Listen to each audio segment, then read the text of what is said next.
It is 2014 in St. Petersburg, Russia. In the heart of the city, a small, nondescript office building sits beside the Bolshaya Nevka River. Inside, workers stare at computer screens, open to Facebook and Twitter, furiously typing. Their task? Sow discord, disinformation, and doubt. Their target? The United States of America. Through fake social media accounts and armies of bots, they are flooding online media with disinformation. This is a troll farm.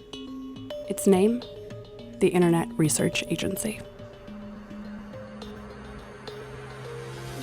This is The Report, an audio series from Lawfare, breaking down the report of Special Counsel Robert S. Mueller III.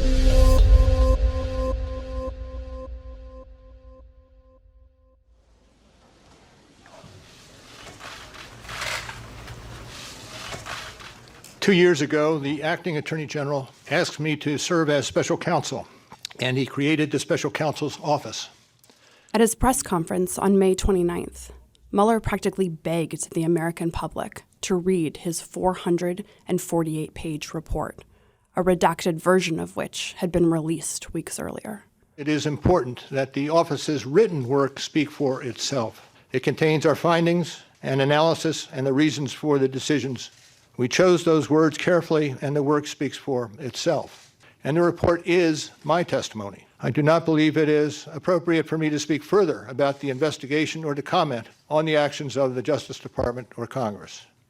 Thank you. Thank you for being here today. The Mueller report, as it's known, covers allegations of Russian interference in the 2016 presidential election. He also looks at cooperation with that effort on the part of figures associated with the Trump campaign and obstruction of the investigation by President Trump after he took office. But reading the report is hard. It's long, it's dense factually, and covers an immense amount of ground. It's got a lot of law. Blocks of black redactions make portions nearly unreadable. It's one of the most important and consequential documents of our time. But a lot of people aren't reading it. Members of Congress aren't reading it. Members of the press aren't really reading it. You can forgive the average citizen if they aren't reading it either.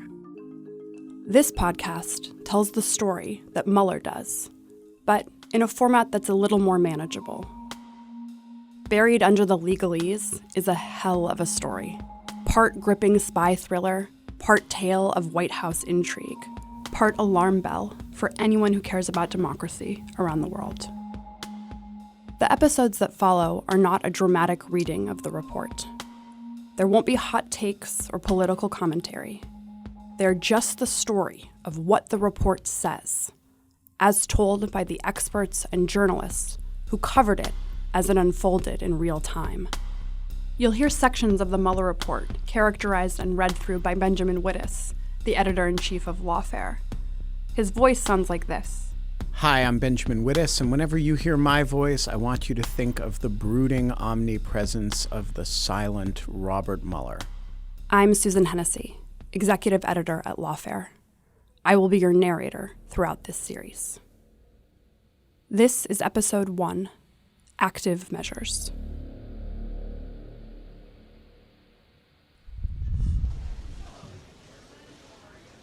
It's February 16th, 2018. Deputy Attorney General Rod Rosenstein makes an announcement from the Department of Justice in Washington, D.C. Good afternoon. A grand jury in the District of Columbia today returned an indictment presented by the Special Counsel's Office. The indictment charges 13 Russian nationals and 3 Russian companies for committing federal crimes while seeking to interfere in the United States political system, including the 2016 presidential election. The defendants allegedly conducted what they called information warfare against the United States, with the stated goal of spreading distrust towards the candidates and the political system in general. What Rosenstein calls information warfare goes by many names. The intelligence community calls it active measures. Here's Alina Polyakova, a scholar at the Brookings Institution and an expert on disinformation. Active measures is a Soviet term. The Russian name is Aktivное мероприятие. What that refers to is the broad scope of various tools, techniques, and strategies that the Soviet Union used at the time of the Cold War to try to undermine its adversary, which was the democratic West and especially the United States. So included things of spycraft like intelligence operations, your standard bread and butter spying operations, but also included things like disinformation and propaganda and the framing of narratives, so something we usually think of as political warfare. Clint Watts is a former FBI special agent, an expert on fake news and social media, and the author of a book on the subject called Messing with the Enemy. The idea of active measures is that if you can't beat your adversary on the battlefield, the military battlefield, you actually beat them on the political battlefield by going into their electoral politics and elevating candidates and issues amongst organic Americans, in this case, that are sympathetic to Russia's view. And at the same point, you basically subvert democracy by creating infighting between any different faction that you can find, playing on the wedges. And the idea is win through the force of politics rather than the politics of force, that you can actually leverage different candidates, different parties, different factions against each other so they can't actually fight you. The report describes the Internet Research Agency as a key part of those Russian active measures. Starting in 2014, the IRA carried out the earliest Russian interference operations identified in the investigation. It engaged in a social media campaign designed to provoke and amplify political and social discord in the United States. To do that required financial backing to fund the IRA's operations. What's fascinating about the IRA is they are an assembly line for disinformation. They basically broke up the components of what is needed for disinformation and then strung them together in a very way that made it look what appeared to be organic of the audience they were trying to influence. So you had some people that would write stripped out blogs, which are just newspaper articles rewritten with just facts. Then you'd have social media personas, which engage in the discussions, which we commonly know as trolls. And they also layer on bots, computational propaganda on top of that to really gravitate audiences around it. That's a way to push your foreign message, into an indigenous audience inside the United States. The IRA operation wasn't the whole story. Here's Rosenstein from the same February 2018 press conference. The conspiracy was part of a larger operation called Project Lakhdar. Project Lakhdar included multiple components, some involving domestic audiences within the Russian Federation and others targeting foreign audiences in multiple countries. Internet Research Agency allegedly operated through Russian shell companies. It employed hundreds of people in its online operations, ranging from creators of fictitious personas to technical and administrative support personnel with an annual budget of millions of dollars. Thomas Rid is a professor of strategic studies at Johns Hopkins SAIS who tracked the election interference in 2016 closely and was one of the first people to identify as a Russian intelligence operation the hacking and leaking of Democratic National Committee emails. IRA influence operations, first, again, were independent of GRU hacking and leaking. They really didn't receive a lot of attention before the election itself. And it was only after the election, through the indictment, mainly the first IRA indictment, that this entire social media influence operation started to dominate the conversation about Russian election interference. The GRU hacking was done by military officers, but the IRA trolling is a bit more complicated. The social media interference side through the Internet Research Agency was not done by the official, if you like, intelligence community, but by a contractor. It was also not, as far as we know, not coordinated with intelligence operations. It was a standalone component. Vladimir Putin is named directly as a person who had knowledge of the operations that were carried out in other intelligence community reports and statements that we have seen come out, including the January 2017 Intelligence Community Report that clearly stated that the Russian government was in fact behind the interference operations that we were seeing at the time. The other individual defendant, Yevgeny Viktorovich Prigozhin, It's pronounced Yevgeny Prigozhin. Yevgeny Prigozhin. Yeah, that's right. Yevgeny Prigozhin. funded the conspiracy through companies known as Concord Management and Consulting, LLC, Concord Catering, and many affiliates and subsidiaries. He's in charge. But who is this guy? He's been at Vladimir Putin's side for years, Yevgeny Prigozhin, Prigozhin's empire is extensive. a secretive oligarch dubbed Putin's chef because his company oversees catering for the Kremlin and other state agencies. U.S. investigators believe Prigozhin's corporation also financed the so-called troll factory that was involved in meddling in the 2016 U.S. presidential election. Instagram posts since taken down, allegedly from Prigozhin's adult children, show lives spent on yachts and travel by a private jet. Yevgeny Prigozhin is this gray figure in Russia. He has had his hands in quite a few special projects for the Kremlin, the IRA just being one of them. He's someone who is colloquially known as Putin's chef. The reason for that is because his company, known as Concord Catering or some version of that name, had the contract to supply food to the Russian military, for example, Russian Ministry of Defense, and other government agencies, which was incredibly profitable. So this is someone that became very wealthy because of the grace of the Russian president. And it was become clear is that he has been sort of this special projects guy for Putin. The Mueller report doesn't get into this, but it's important to understand Prigozhin does other kinds of work for Putin as well. So aside from the IRA, the other project we know that he's been involved with is something called the Wagner Group. These are mercenaries, paramilitaries that have been identified in various conflicts where Russia has a stake, including in eastern Ukraine, including in Syria. There have been some reports that they're also present in Venezuela. So basically, this is a proxy war group that the Kremlin dispatches that's controlled by Prigozhin when it needs to do its dirty deeds across the world. In the same way, the IRA was dispatched by the Kremlin via Prigozhin to do his dirty deeds in the sort of political warfare space, not in the kinetic warfare space. As Prigozhin began funding and directing the formation of the Internet Research Agency, employees used social media accounts and interest groups to design a network of fake accounts that could be weaponized through what is termed information warfare. Internet Research Agency was a structured organization headed by a management group and arranged into departments, including graphics, search engine optimization, information technology, and finance departments. In 2014, the company established a translator project focused on the United States. In July of 2016, more than 80 employees were assigned to the translator project. A lot of the information we know about the IRA actually comes from independent reporting and not so much from the special counsel investigation. There are some estimates suggesting, and again, these are just estimates, that the IRA employs around 900 individuals. About 10% of them are focused on the so-called translator project, which is the foreign language project, which included the U.S. election project. What we learned from the special counsel report is that the budget of the IRA has grown quite significantly since the operations began against the United States in 2014.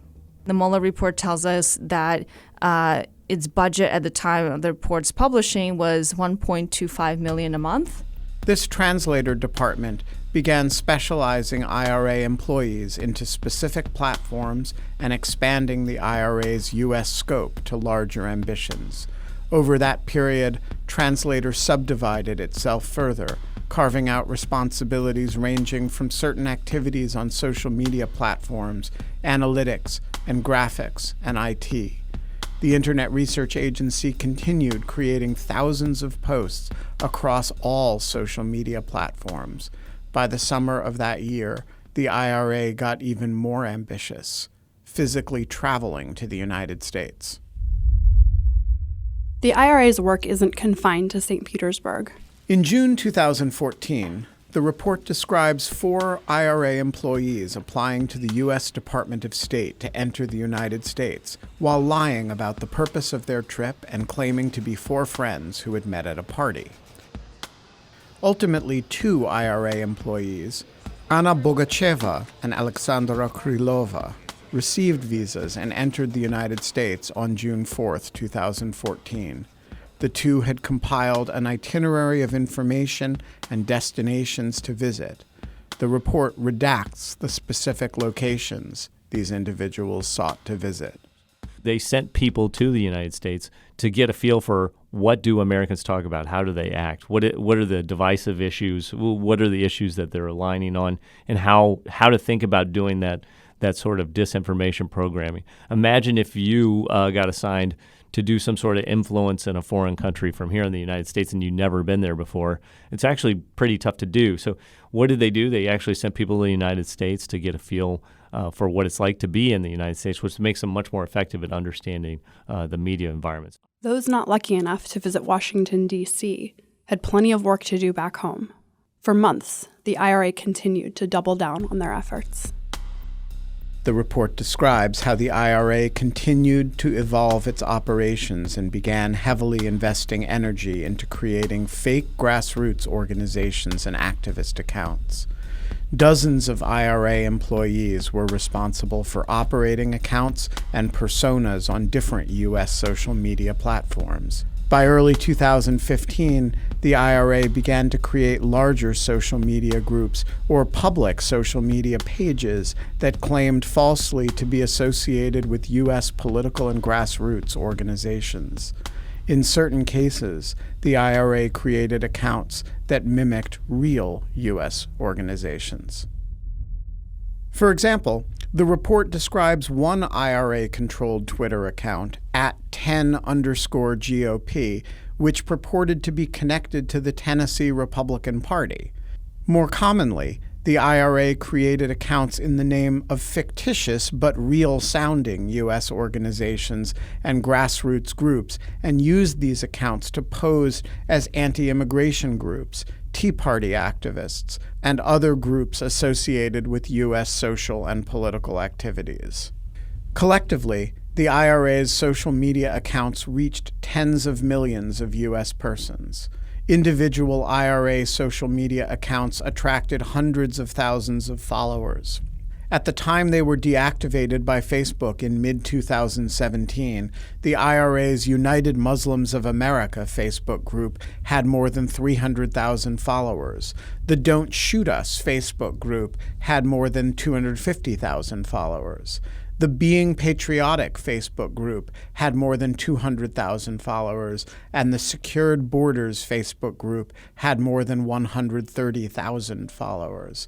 According to Facebook, in total, the IRA-controlled accounts made more than 80,000 posts before their deactivation in August 2017, and these posts reached at least 29 million persons and, quote, may have reached an estimated 126 million people, unquote. There are people in Russia whose job it is to try to exploit our systems and other internet systems and other systems as well. This is Mark Zuckerberg, CEO of Facebook, testifying before the Senate Judiciary Committee in April 2018. So this is an arms race. Right? I mean, they're going to keep on getting better at this. In many ways, the threat is not new.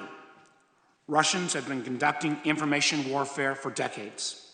But what is new is the advent of social media tools with the power to magnify propaganda and fake news on a scale that was unimaginable back in the days of the Berlin Wall. This is Jack Dorsey, CEO of Twitter, testifying before the Senate Intelligence Committee. I want to step back and share our view of Twitter's role in the world. We believe many people use Twitter as a digital public square. In any public space, you'll find inspired ideas and you'll find lies and deception.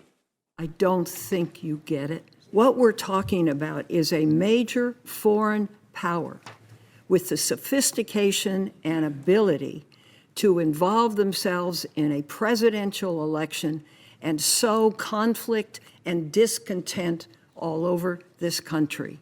This is a very big deal. This is a whole lot broader than simply the 2016 election. Russia used social media as part of, and I quote, a comprehensive and multifaceted campaign to sow discord, undermine democratic institutions, and interfere in U.S. elections and those of our allies. This is Sheryl Sandberg, Chief Operating Officer of Facebook. We were too slow to spot this and too slow to act. That is on us. This is about national security. This is about corporate responsibility. This is not a Democrat or Republican issue. This is an American issue that we're concerned about, the security of our nation. We're getting hit from every way you possibly can imagine. And you all are one of the largest distributors of news. It can't be a business model.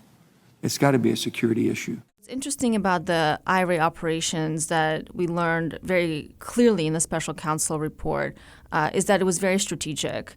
They knew exactly what they were doing. They knew exactly how to build audience. It looks like a PR campaign for a marketing company. They're just trying to sell products and trying to build audience for their products. And they use these exact same kinds of marketing PR tools to try to influence the U.S. elections. So we saw a strategy evolving over time where entities on Twitter and Facebook that we then learned were associated with the IRA initially began kind of probing the space in rather random ways. And there's some reporting in the special counsel investigation that started as early as 2015, where we saw some of these entities operating accounts on Facebook. And then quickly after that, the next strategy seemed to be to just develop more followers, to get pages set up that would get more attention. So all the content that was being posted in that early phase was non-political. It was like cat videos and sexy pictures of ladies, things that people tend to look at and like. And once they had that set up, it seemed that there was a directive given at a certain point to start to flip that towards political messaging. So the people that were following these accounts weren't following them because of their politics. They were following them because they like cats, or whatever. Of course, the IRA didn't create social divisions in the United States. They just capitalized on what already existed. John Cipher was stationed in Moscow with the Central Intelligence Agency.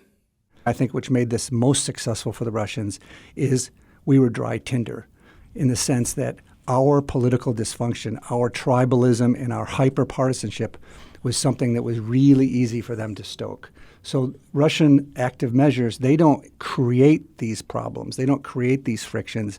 They exploit them and they amplify them.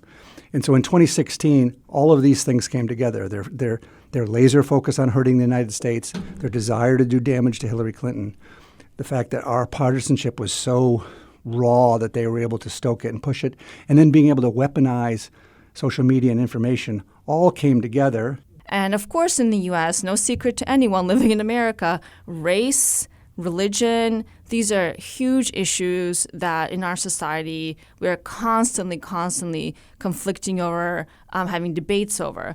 And at the time, the movement that the IRA seemed to pick up on was the Black Lives Matter movement. And they used specific entities that they set up, like Blacktivist is one of them, to try to amplify some of the divisive rhetoric that was inherent to that movement already, but they would make it more extreme. So that was the strategy: infiltrate the groups, grow your audience, and then you try to make the narratives more extreme. So it was a way to kind of pull the poles away from each other. And of course, this wasn't just limited to one political issue or one ethnic or racial issue. They also tried to do this with kind of anti-Muslim and pro-Muslim groups. Here's Clint Watts again. And so they did all of this in the Cold War, but it just was nearly impossible for the Soviets to do this successfully. You had to run KGB agents around to fund newspapers or to elevate candidates. That was very exhausting and expensive, and you have the FBI counterintelligence chasing you around. As soon as the internet hit, and social media in particular, you could recon the entire American audience online. You could do it all from afar, and it became very, very cheap and effective. A central question here centers on motive. Were the Russians really out to help Donald Trump win the presidency? Or did they just want to mess with America? The report describes how the campaign evolved from a generalized program designed in 2014 and 2015 to undermine the U.S. electoral system to a targeted operation that by early 2016 was favoring candidate Trump and disparaging candidate Clinton. The IRA posted content about the Clinton candidacy before Clinton officially announced her presidential campaign. The IRA-controlled social media accounts criticized Clinton's record as Secretary of State and promoted various critiques of her candidacy. What's really interesting about the special counsel investigation is that it goes a little bit against, I think, what has become the dominant narrative that the IRA and Russian information campaign in general was set up to help Donald Trump win. What we see is that based on the content they were publishing, they were set up to divide Americans. They weren't set up to help one candidate over the other. And initially, most of the content that became political in terms of supporting or not supporting certain candidates in the presidential election was more anti-Hillary. So that was clear. But then, of course, as Donald Trump becomes the front runner and eventually wins the nomination and then starts saying very positive things about wanting a close relationship with Russia and really liking Mr. Putin, it seemed obvious who the Russian choice would be. So it was only then that the accounts started turning pro-Trump. Still keeping the anti-Hillary messaging, but then increasingly as we neared the elections that started really over the summer of 2016, they amped up the pro-Trump content. Here's John Cipher again. But personally, what happened in 2016, I think, is wholly consistent with Russian policy over time of using active measures and trying to weaken the West and having a disdain for the U.S. foreign policy process and institutions, that attacking Hillary Clinton was probably more important necessarily than electing Donald Trump. But by luck and by chance, they had a Republican candidate who was not anti-Russian, who was pro-Russian clearly, and who also was a bit of a chaos candidate and a bull in a china shop, which also benefited their needs, who was sort of disparaging of U.S. allies. The same is true for a series of rallies that the IRA tried to organize in the United States. IRA employees communicated with Americans, but the Americans were unwitting. They didn't know they weren't dealing with fellow citizens. The IRA organized and promoted political rallies inside the United States while posing as U.S. grassroots activists. First, the IRA used one of its existing social media personas, a Facebook group, a Twitter account, for example, to announce and promote the event. The IRA then sent a large number of direct messages to followers of its social media accounts asking them to attend the event. From those who responded with interest in attending, the IRA then sought a U.S. person to serve as the event's coordinator. In most cases, the IRA account operator would tell the U.S. person that they personally could not attend the event because of some pre-existing conflict or because they were somewhere else in the United States. The IRA then further promoted the events by contacting U.S. media about them and directing them to speak with the coordinators. After the events, the IRA would post videos and photographs to the IRA's social media accounts. Dozens of such U.S. rallies were organized by the IRA. The earliest evidence of a rally was a Confederate rally in November 2015. The IRA continued to organize rallies even after the 2016 U.S. presidential election. The attendance at rallies varied. Some rallies appear to have drawn few, if any, participants, while others drew hundreds. The reach and success of these rallies was closely monitored in St. Petersburg. All saw that news conference. He committed treason live on the air. And it was also proven that Hillary's the one that Hillary won. Yes. Not my president! Not my president! Not my president! Our forefathers gave us the right to own the military-grade technology of their day. The Russians also recruited and paid real Americans to engage in political activities, promote political campaigns, and stage political rallies. The defendants and their co-conspirators pretended to be grassroots activists. According to the indictment, the Americans did not know that they were communicating with Russians. After the election, the defendants allegedly staged rallies to support the president-elect while simultaneously staging rallies to protest his election. In a few instances, IRA employees represented themselves as U.S. persons to communicate with members of the Trump campaign in an effort to seek assistance and coordination on IRA-organized political rallies inside the United States. So I think one of the most shared or followed groups was called Muslims United for Hillary, for example. It sounds positive, but in fact it was being used to, for example, start rallies, right? So then the IRA started using their access and their trust base to contact Americans and to try to get Americans to actually organize rallies on the ground. And then they would do this with the opposite group, right? So they would try to set up some sort of violent clashes. So you would have two groups on opposite sides of the spectrum, so pro-Muslim, anti-Muslim, show up in the same space at the same time and hopefully get into a fight to kind of exacerbate the image of a U.S. that's a country that's completely wrought by political conflict, ethnic and racial conflict. The Trump campaign and associates certainly viewed the IRA as pro-Trump. The IRA provoked reactions from users and the media. Multiple IRA-posted tweets gained popularity. U.S. media outlets also quoted tweets from IRA-controlled accounts and attributed them to the reactions of real U.S. persons. And some real U.S. persons, including famous ones like former ambassador to Russia Michael McFaul, Roger Stone, Sean Hannity, and Michael Flynn Jr., retweeted or responded to tweets posted to these IRA-controlled accounts. Multiple individuals affiliated with the Trump campaign also promoted IRA tweets. Tennessee GOP backs @Real Donald Trump, period. Like and share if you want the burqa banned. You can now vote online in the U.S. The media will never let you see this. The USA is a police state. USA is a football coach with the South will win a whole season canceled. This is what the media doesn't want you to see.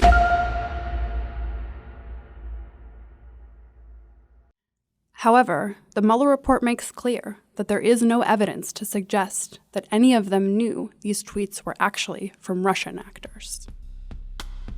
Nobody inside the Trump campaign knowingly engaged with Russian actors. That said, the investigation identified two different forms of connection between the IRA and members of the Trump campaign, and notably, it identified no similar connections between the IRA and the Clinton campaign. On multiple occasions, members and surrogates of the Trump campaign promoted, typically by linking, retweeting, or similar methods of reposting, pro-Trump or anti-Clinton content published by the IRA through IRA-controlled social media accounts. In total, Trump campaign affiliates promoted dozens of tweets, posts, and other political content created by the IRA. I'd like to call this hearing to order. I apologize to our witnesses that we had a vote that was called at 10 o'clock. This morning, the committee will engage in an activity that's quite rare for us, an open hearing on an ongoing critical intelligence question, the role of Russian active measures past and present. Mr. Watts? Mr. Chairman, members of the committee, thank you for inviting me here today. Here's Clint Watts again. He gave famous testimony before the Senate Intelligence Committee on the relationship between Russian active measures and the Trump campaign. My question is, this is not new for the Russians. They've done this for a long time across Europe, but it was much more engaging this time in our election. Why now? Mr. Watts? I think this answer is very simple and is what no one is really saying in this room, which is part of the reason active measures have worked in this U.S. election is because the commander-in-chief has used Russian active measures at time against his opponents. On 14 August 2016, his campaign chairman, after a debunked Incirlik... When you say his, who's his? Paul Manafort, cited the fake Incirlik story as a terrorist attack on CNN, and he used it as a talking point. On 11 October, President Trump stood on a stage and cited what appears to be a fake news story from Sputnik News that disappeared from the internet. He claimed that the election could be rigged. That was the #1 theme pushed by RT, Sputnik News, white outlets all the way up until the election. He's made claims of voter fraud, that President Obama is not a citizen, that Congressman Cruz is not a citizen. So part of the reason active measures works, and it does today in terms of Trump Tower being wiretapped, is because they parrot the same lines. So Putin is correct. He can say that he's not influencing anything because he's just putting out his stance. But until we get a firm basis on fact and fiction in our own country, we're going to have a big problem. I can tell you right now today, gray outlets that are Soviet-pushing accounts tweet at President Trump during high volumes when they know he's online, and they push conspiracy theories. This indictment serves as a reminder that people are not always who they appear to be on the internet. The indictment alleges that the Russian conspirators want to promote discord in the United States and undermine public confidence in democracy. We must not allow them to succeed. I think they're highly effective because we're still talking about it today. I think that's the best demonstration that from Russia's perspective, even if they don't get every single tactical thing they want from the Trump administration, we are still tied in knots in America in our own political system. We're still talking about a Mueller report. We are still having congressional hearings. We have two sides arguing over whether it even happened or not. So did any of this work? Did the IRA change the outcome of the U.S. election? We don't know, and Robert Mueller doesn't know either. And that's the difficult part to parse out of all of this. How do you begin to measure the influence of armies of bots and trolls filling millions of American social media, reaching millions of voters who rely on countless different inputs in deciding who to vote for and whether to vote at all? Was the Internet Research Agency just riding the wave of division, or was it manufacturing it? What we do know is this was calculated. They intended to do harm. And by and large, our media and largest online platforms were unwittingly aiding in that effort. And the Republican nominee Donald Trump and his associates were amplifying it as well. This is an alarm bell in the Mueller report that is worth paying attention to. For all we know, similar plots are being formed as we speak. From an inconspicuous office in St. Petersburg, a small army of Russian trolls, bots, and well-financed oligarchs pooled at the fringes of our democracy. And that's just the beginning. Russia, if you're listening, I hope you're able to find the 30,000 emails that are missing. I think you will probably be rewarded mightily by our press. Thank you for listening to part 1 of The Report. The Report is produced by Lawfare and Goat Rodeo in Washington, D.C. Ian Enright is the executive producer. From the Lawfare team, editor-in-chief is Benjamin Wittes, executive editor Susan Hennessy. Quinto Jurecic conducted the interviews and Michaela Fogel recorded them. Voicing by Benjamin Wittes, Susan Hennessy, Quinto Jurecic, Hadley Baker, and Vishnu Kannan. Special thanks to Alina Polyakova, Clint Watts, John Cipher, Thomas Ridd, and you, the listening audience. To support this show, please share this podcast wherever you can, and while you're at it, please subscribe and review this podcast on Apple Podcasts, Spotify, or wherever you listen. Until next time.